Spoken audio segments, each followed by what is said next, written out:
குடிங்க.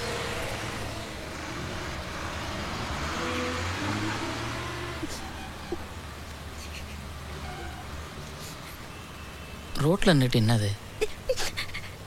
என்னால சாக கூட முடியாம போச்சு. சொல்லி அழக்கூட இந்த ஊர்ல எனக்கு யாருமே இல்லை. நானும் ரமேஷும் 3 வருஷமா லவ் பண்ணோம். நான் அவனை ரொம்ப நம்பினேன். அதுக்கப்புறமா தான் அவனுக்கு கொஞ்சம் கொஞ்சமா கெட்ட பழக்கம் வர ஆரம்பிச்சது. நான் எவ்வளவோ தடுத்தேன், சொல்லி பார்த்தேன், சண்டை போட்டேன். அவன் திருந்துறதா இல்லை. அதுக்கப்புறமா நான் அவனை வெறுக்க ஆரம்பிச்சிட்டேன். அவன் லவ்வையும் கட் பண்ணிட்டேன். அவன் வந்து என்னை பார்த்தாலும் பேசினாலும் அவனை என் மனசுல இருந்து சுத்தமா தூக்கி போட்டுட்டேன். அந்த டைம்ல தான் நீங்க என்ன பொண்ணு பார்க்க வந்தப்போ உங்களை பத்தின உண்மையை சொன்னீங்க. எனக்கு உங்களை பிடிச்சிருந்தது, எங்க அப்பா அம்மாவுக்கும் உங்களை பிடிச்சிருந்தது. அதனாலதான் நான் கல்யாணத்துக்கு சம்மதிச்சேன். கல்யாணத்துக்கு 2 நாள் முன்னாடி ரமேஷ் என்னை வந்து பார்த்தான். அவன் கையில பாய்சனோடு வந்தான். நான் அவனை விட்டுட்டு உங்களை கல்யாணம் பண்ணிக்கிட்டா மண்டப வாசல்லே வந்து பாய்சன் சாப்பிட்டு செத்துருவேன்னு அழுதான். என்னை விட்டுட்டு அவனால வாழ முடியாதுன்னு சொன்னான். அவன் செத்துருவானுங்கிற பயத்துல அந்த நேரத்துல நான் என்ன முடிவு எடுக்கிறதுன்னு குழம்பிட்டேன். வேற வழி இல்லாம அவன் கூடவே வந்துட்டேன். நான் உங்களையும் எங்க அப்பா அம்மாவையும் ஏமாத்திட்டு வரணும்னு நினைக்கல. என் சூழ்நிலை அப்படி ஆயிடுச்சு. ஏன் அந்த பையன்? நாங்க குடியிருந்த வீட்டுல நல்ல பாத்ரூம் வசதி கூட இல்லை.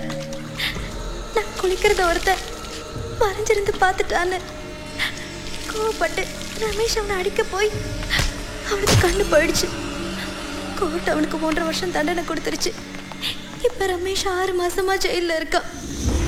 நான் ஒரு சின்ன ஸ்கூல்ல டீச்சரா வேலை பார்த்துட்டு இருக்கேன். 4 குழந்தைங்களுக்கு டியூஷன் எடுத்து அப்படியே வாழ்க்கையை ஓட்டிட்டு இருக்கேன். உங்களுக்கு மேரேஜ் ஆயிடுச்சா?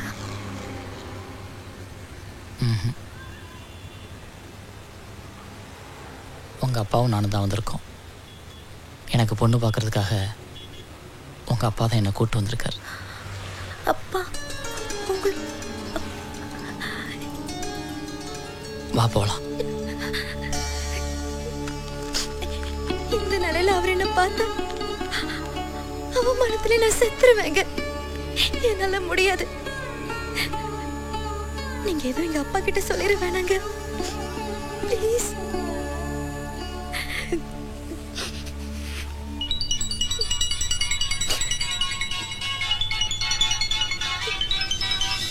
உங்க அப்பா தான். ஹலோ ஹலோ தம்பி, ஃபோன் பண்ணியிருந்தீங்களா? மிஸ் காலில் பார்த்தேன். என்ன தம்பி சொல்லுங்கள். இல்லை சார், ஒன்றும் இல்லை. நான் வர்றேன், உங்களுக்கு எதாவது வேணுமா கேட்டு வாங்கிட்டு வரதுக்காக பண்ணேன். அதெல்லாம் ஒன்றும் வேணாங்க தம்பி. நான் எங்கள் ரூம்லேயே சாப்பாடு ஆர்டர் பண்ணிட்டேன், நீங்கள் வந்துடுங்க. சரி சார்.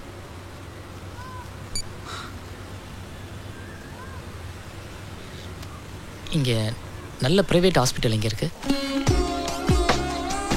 டாக்டர், பேபி நார்மல் பொசிஷனில் தானே இருக்குது. குழந்தை மேலே காட்டுற அக்கறையை அவங்க அம்மா மேலேயும் கொஞ்சம் காட்டுங்க. ஏன்னா இவங்க ஹெல்த்தியாக இருந்தால் தான் பேபியும் ஹெல்த்தியாக இருக்கும். நீங்கள் நல்லா சாப்பிடுங்க. Fruits and vegetables must. Okay? நீங்கள் ஹவுஸ் ஒய்ஃப் தானே? நான் ஒரு நர்சரி ஸ்கூலில் ஒர்க் பண்ணுறேன். ஒன்று படுங்க. வேலைக்கு போகிறத விட்டுட்டு நல்லா ரெஸ்ட் எடுங்க. டெலிவரிக்கு இன்னும் 3 வாரம் தான் இருக்குது. ஓகே?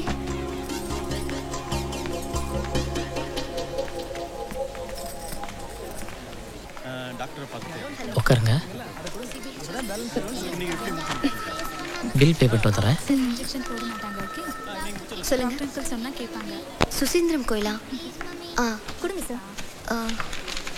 Okay okay okay. தேரடி தெருவில் எங்கன்னு சொல்லுங்க. ரஞ்சிதா, ஒரு நிமிஷம். ஓகே. ஆம்புலன்ஸ் பண்ண உடனே அனுப்பிடுறேங்க. தேங்க்யூ. ரஞ்சிதா, செக் பண்ணிவிடு. 105 டிஸ்சார்ஜ் ஆகும். ஓகே.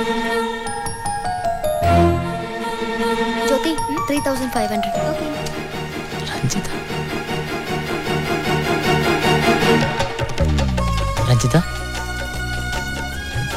என்ன ஞாபகம் இருக்கா? நீங்க வேணு தானே? எப்படி இருக்கீங்க? நீங்க எப்படி இருக்கீங்க? நல்லா இருக்கேன். கொடுங்க. இல்லை, கியூவில். பரவாயில்ல, கொடுங்க.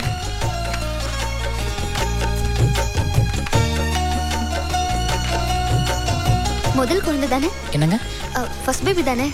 ஐயோ, அவங்க என் ரிலேட்டிவ். அவங்களுக்கு ஃபர்ஸ்ட் பேபி. எனக்கு இன்னும் மேரேஜ் ஆகலை. ஓ சாரிங்க. செக்கிங்க no husband and problem. Wife சேர்ந்து வருவாங்க. அது நினைச்சு really sorry. Okay, it's okay.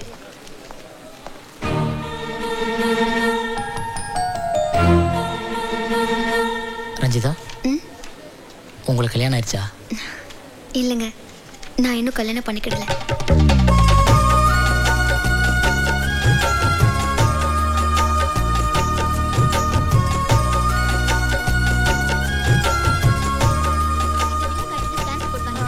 $1550. Madam, patient name Shaji, ward number 4, Wednesday admit பண்ணுங்க. கொடுங்க. தேங்க்யூ. Advance receipt.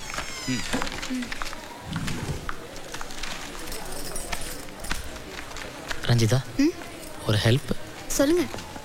இவங்க வித்யா, நான் சென்னைக்கு போயிடுவேன். ஃபர்தர் ஏதாவது செக்கப் வந்தாங்கன்னா கொஞ்சம் ஹெல்ப் பண்ண முடியுமா? கண்டிப்பா. என் பேர் ரஞ்சிதா. நீங்கள் வந்தீங்கன்னா என்ன பாருங்க. Okay, thank you. வாங்க. வரேன். வீட்டில் எல்லாரையும் கேட்டேன்னு சொல்லுங்கள். கண்டிப்பா.